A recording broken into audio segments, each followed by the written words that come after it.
Tension is simmering between US and Ethiopian officials as investigators prepare to release in the coming days an interim report about the Boeing Co. 737 MAX jetliner that nosedived after takeoff from Addis Ababa on March 10, according to people from both countries.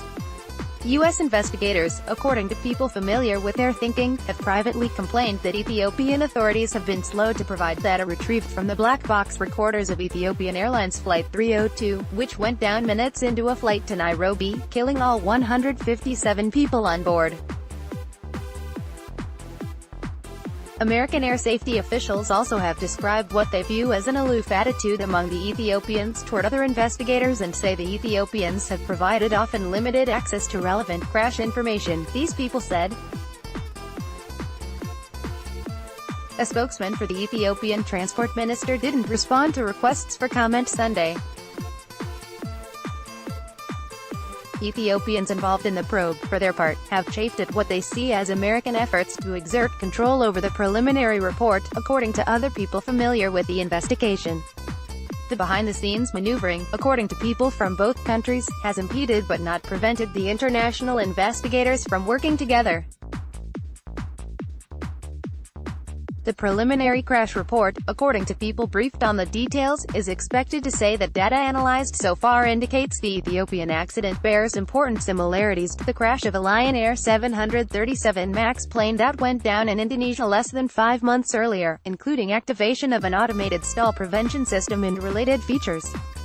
Boeing is in the process of rolling out a software fix and enhanced training related to the automated feature, called MCAS. Publicly, U.S. officials have expressed satisfaction with a sharing of information. Last Wednesday, Robert Sumwalt, chairman of the National Transportation Safety Board, which is leading U.S. participation in the probe, told a Senate subcommittee his experts have gotten the data they need. On Sunday, a Boeing spokesman said, "We have great respect for the Ethiopian government. As a party to the investigation, we're following all international protocols and conduct all our work through the U.S. Safety Board." From the outset, though, Ethiopian officials have kept tight control of the probe, carefully guarding the recorder data and pushing back at what they view as efforts by Boeing investigators to influence and speed up release of the preliminary report on the crash, according to people familiar with the matter. The Boeing spokesman said it was absolutely not true that the company's investigators are trying to influence or speed up the preliminary report. Safety experts have also tussled over the interpretation of certain data in their presentation in the report, according to people from both countries.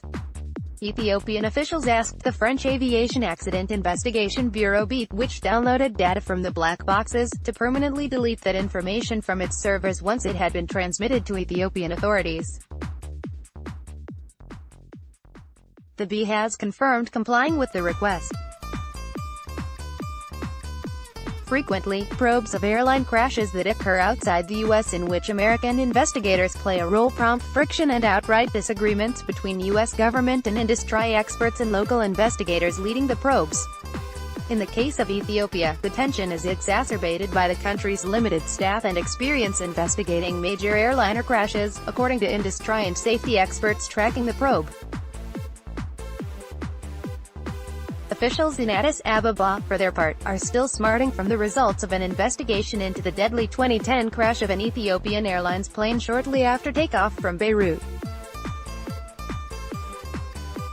A probe, led by Lebanese authorities, found that the airline's pilots failed to respond adequately to stormy weather during the aircraft's ascent.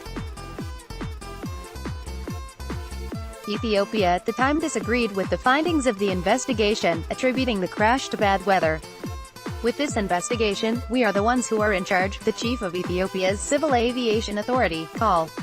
Wasanyele Hunana, said in a March 20 interview. Another potential point of friction, according to some people familiar with the details, is the role played by experts from state-owned Ethiopian Airlines, which also faces scrutiny in the probe. The airline's engineers have been providing technical support to officials from Ethiopia's transport ministry. Source: The Wall Street Journal.